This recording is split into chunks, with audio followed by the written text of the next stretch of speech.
30 minutes straight on the dot. Alright. Hello, everybody. My name is Mohammad Khalil. I'm a senior at Frisco High School. So, in my studies, I looked at criminal law and how it tied into revisionism and also different facets of it. So, just to get started, I'd like to describe what kicked off my desire to become a criminal defense attorney in the future and study criminal law.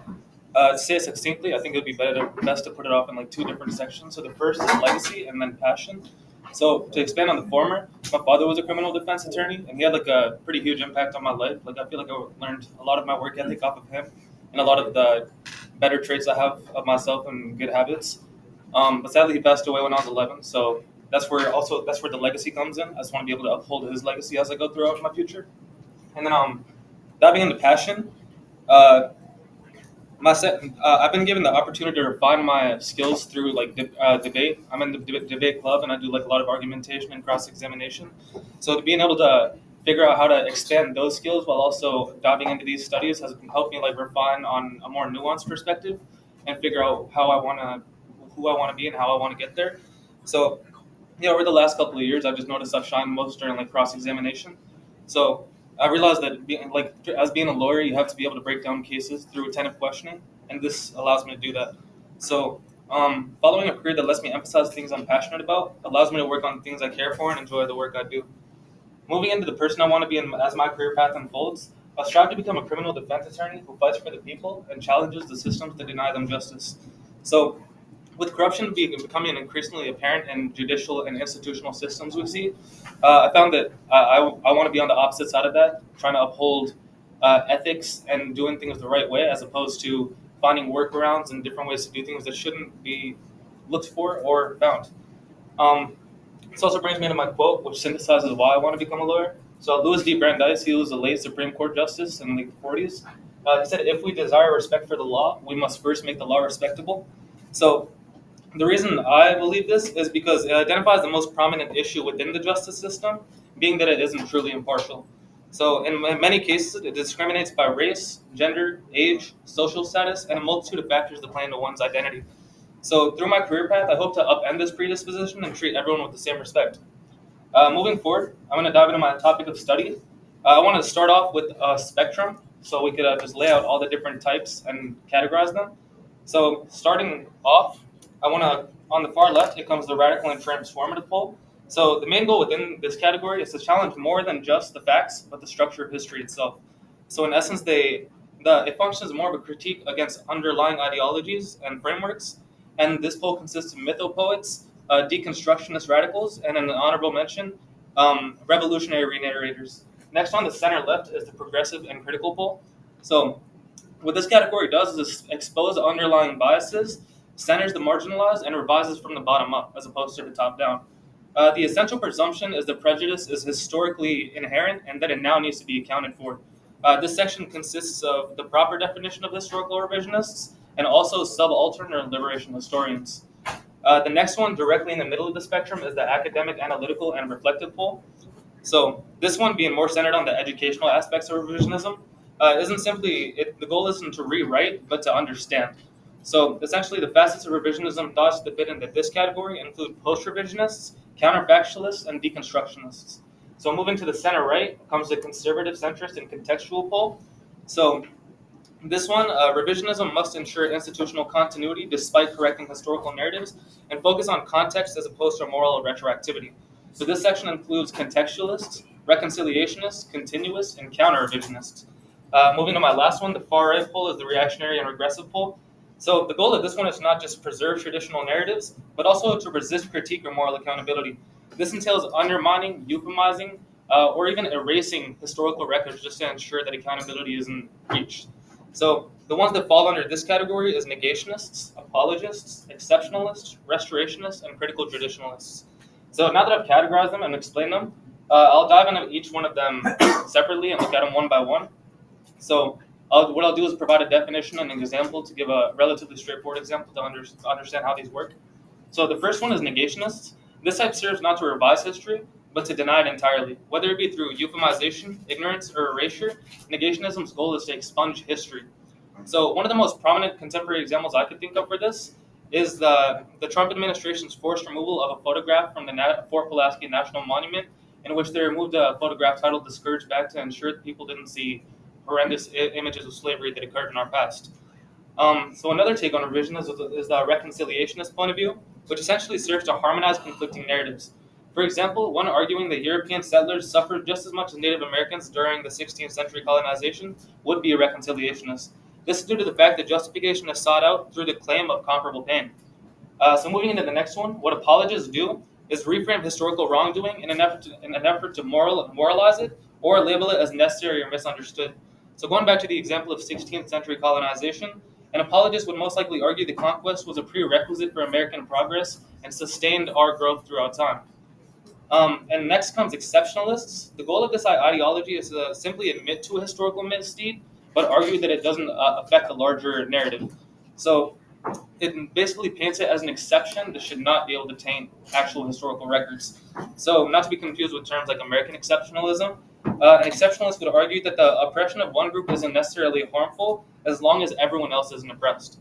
So, next, continuous stress long-term continuities rather than minor and sometimes major disruptions. So, for example, one arguing that systemic racism remains prevalent despite the amount of changes, such as the Emancipation Proclamation or the 14th Amendment, would fall under the title of a continuist.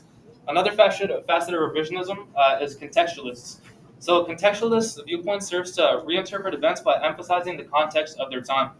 So, for example, when attempting to justify the lynchings of black people in the 20th century by referencing the social norms of the Jim Crow era would be contextualist because they're looking at the context of the time as opposed to newer social standards in different institutions in our today's society. On the other hand, the opposite of this would be a presentist. So a presentist, what they do is examine the past through a more modern political lens to bridge the gap between past struggles and contemporary values.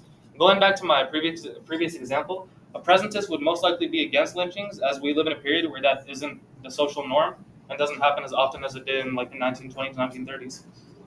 Moving to the next slide, number 8 is restorationists. What they do is attempt to restore older Orthodox interpretations, which functions as more of like a response to revisionism, as opposed to a different like manifestation of it.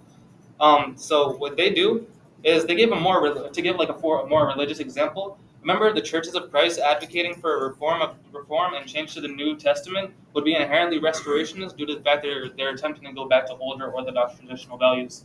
So after that comes deconstructionists. So deconstructionists, they don't necessarily revise events, but they interrogate the structure of history itself based on who tells it, how it's told, and what language it's told in. So, for example, the deconstructionists would most likely reference the narrative of the life of Frederick Douglass and then euphemize it to a story given that it represents one single account of history. Next comes critical traditionalists.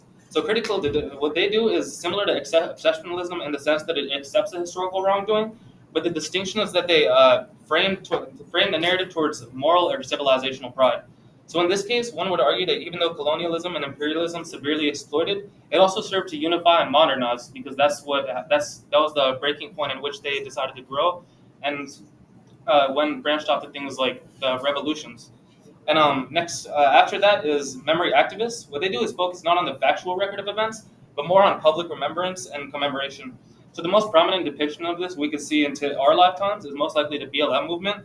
So of course, those people who weren't protested weren't priorly enslaved, but the thing is their ancestors were, which is the reason they're protesting, and that's why they're trying to call back to these images of slavery from could be 50, 60, 70 years ago. The next one, being counterfactualist, is relatively more what's it called, imaginative one. What they do is look at what if scenarios to depict to test historical causation. So, for example, looking at American development through the lens of what if Germany had won World War I would be counterfactualists. So my second to last one is subaltern or liberation historians. So what they do is rewrite history from the voices of the oppressed, ostracized, or marginalized. So essentially, they revise power structures of knowledge. In contrast with a deconstructionist, a liberation historian would account for the narrative of the life of Frederick Douglass and then attempt to frame history from that specific perspective alone. That leads me to my last one, finally, being mythopoets. So what they do is replace factual revision with symbolic or mythic re-narration. So an example of this would be the more storytelling-driven account of the Haitian Revolution, depicting a country heroically overtaken from slave masters by those they held in captivity, falls under mythopoetry due to the valiantly phrased retelling of events. Now that I've sufficiently broken down and categorized these, I'll move on to how it's weaved into and interlaced into criminal law. So the 4 points I'll be looking at within this is challenging accepted narratives, legal interpretations, historical justice, and overturning wrongful convictions. So, to begin with how it challenges accepted narratives, revisionism functions in an institutional context as opposed to a historical one. So, in court as a criminal defense attorney, my job will be to defend a perceived criminal and reshape their story in the same manner that a revisionist would reshape history. So, to achieve a shift in narrative perception, there has to be more than a shift in storytelling, but also in the thought processes behind differing viewpoints. So, on to legal interpretations. I see this to be the most important one as it lays the groundwork for precedents, essentially like a precedence for precedents. So, without revisionism, the U.S. would have never revised the Constitution to include like the 14th Amendment and the 19th Amendment, which allowed black people and women to vote respectively. Uh, in this sense, revisionism serves as a direct pipeline for change to occur in courts and the criminal justice system as a whole. So, moreover, revisionism incentivizes societal growth through bringing historical justice. So, I found that what happened there? We paused that. I don't think it's a pause. So it doesn't matter. No, it doesn't pause. Thank you. All right. So, moreover, I found that revisionism incentivizes historical justice. Without revisionism, we would have never deemed the eugenic movement as immoral or labeled the murder of Emmett Till as blatantly and unjustifiably wrong. We wouldn't be able to progress as a society if we couldn't change the prospects of our future regardless of our past. Our historical narrative would remain stagnant in that scenario. Lastly, I wanted to cover wrongful convictions. These are a prominent issue in our legal and judicial system today, but the fruitful aspect of it is that exonerations have increased tenfold since 1989. So in 1989, there was around 24 exonerations as opposed to 2022 where there was 250, which is a substantial increase. So nonetheless, this is due to post-judicial truths being reanalyzed and addressed, which is a tenet of revisionism. So all of these go to show why revisionism is good. So it doesn't undermine history, but it reframes it in order to fit evolving social perspectives. It serves as a direct pathway towards more than change, but civilizational progress. Furthermore, revisionism is also the embodiment of our rights and our people as a collective. If without it, we concede our autonomy and our unambiguous definition of a democracy. Also, from the way I see it, we're revising the wrong things. So the issue is there. You can see it in like CNN headlines, for example. Scourged back exposes the horrors of slavery. Now it's embroiled in America's censorship debate. That's what CNN titled it. Our own country is more concerned about displaying a more palatable national image as opposed to fixing what made that pill so hard to swallow in the first place.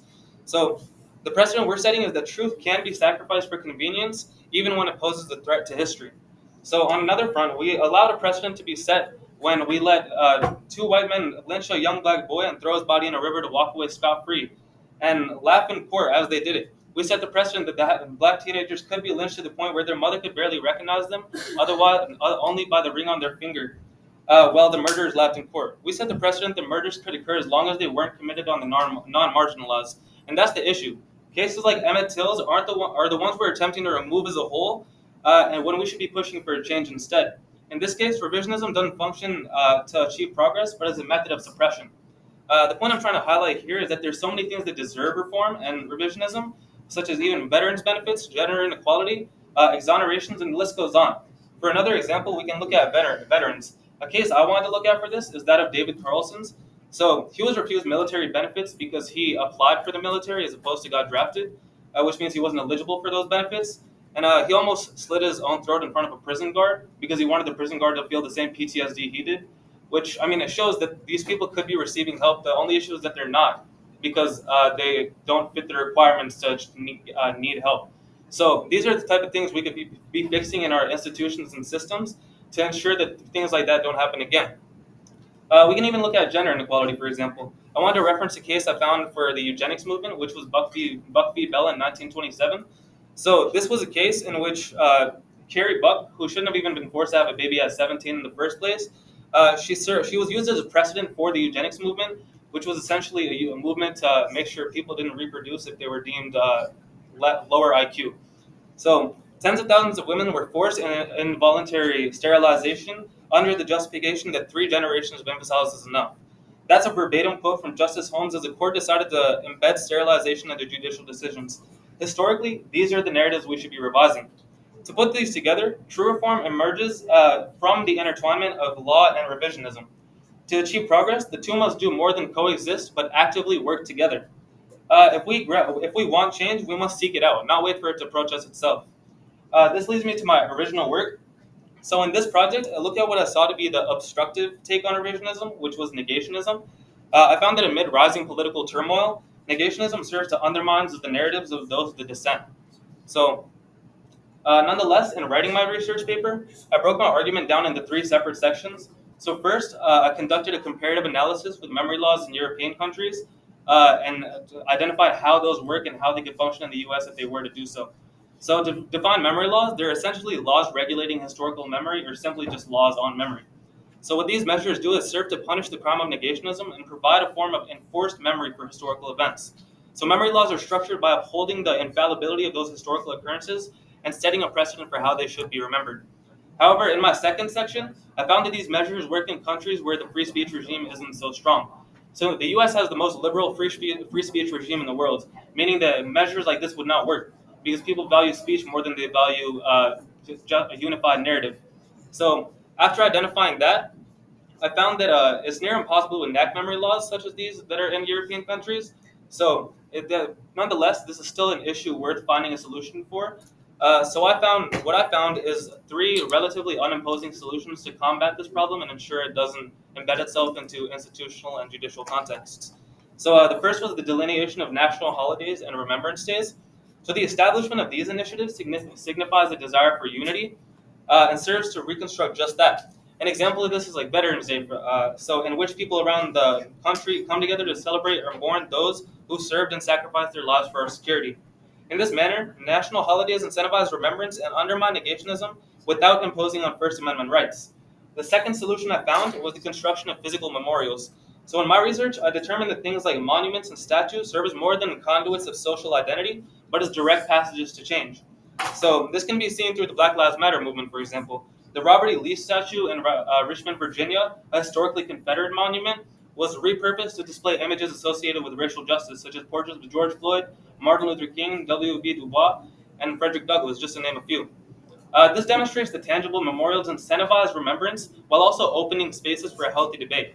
Finally, the third solution I found is the implementation of educational initiatives. So arguably the most tenacious of the three, I came to the conclusion that through the incorporation of historical narratives into school curricula, we emphasize what cannot and must not be forgotten. So for change to occur, remembrance must be the precedent, and the process of educational initiatives ensures that memory serves as a foundation for growth. So to extend the idea of how negationism functions in society, I framed my next two research papers around negationism's role in institutional and judicial contexts. So to do this, I conducted five total interviews, but I wrote my essays based off two that I did, which was with Kevin Rooney and Bo Calabas. So in my first one, I spoke to Kevin Rooney, who is a criminal defense attorney based in Stockton, California. He has 25 years of prosecutorial experience and now has his own criminal defense attorney in Stockton. So in my essay based on his response, I found that criminal law can inadvertently enable negationism, not through explicit denial, but through ways that allocates attention, manages time, deploys language, and constructs narratives. Conclusively, I discovered that legally correct outcomes can nonetheless distort memory and obscure harm and reshape the collective understanding of justice itself. That brings me to my second interview, which was with both Calabas. He's a lawyer in McKinney in Dallas, with over 25 years of experience in criminal defense litigation and numerous accolades for his achievements. So in this essay, I determined that the most effective form of legal negationism isn't saying that something didn't happen, but ensuring it just simply never enters the record at all. With Calabas's words for substantiation, argued that the criminal justice system doesn't determine truth by what happened, but what makes it into the paper. Oh my God.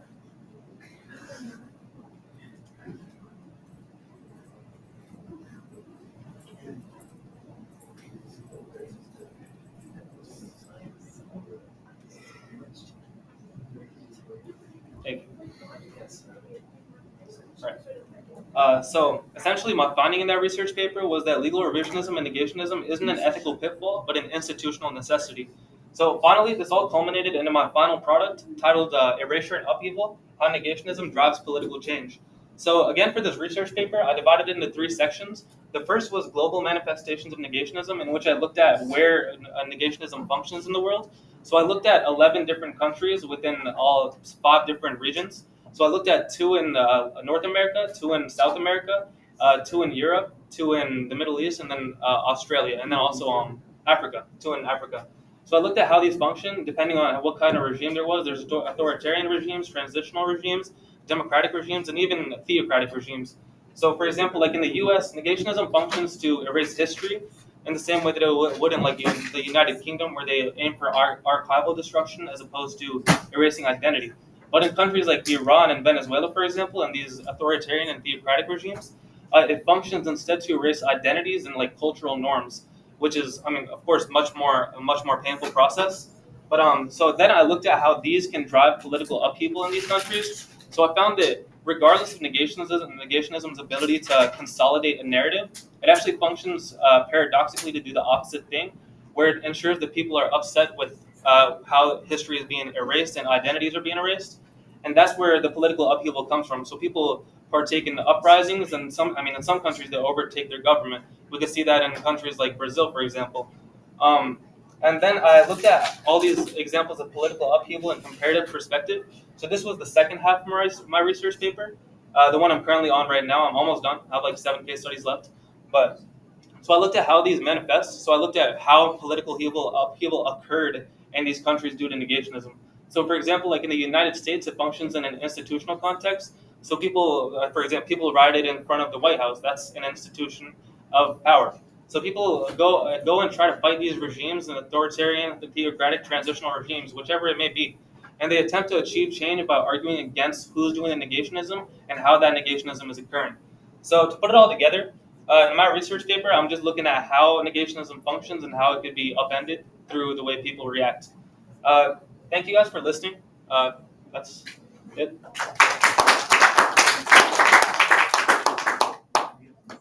I have any questions? Perfectly clear.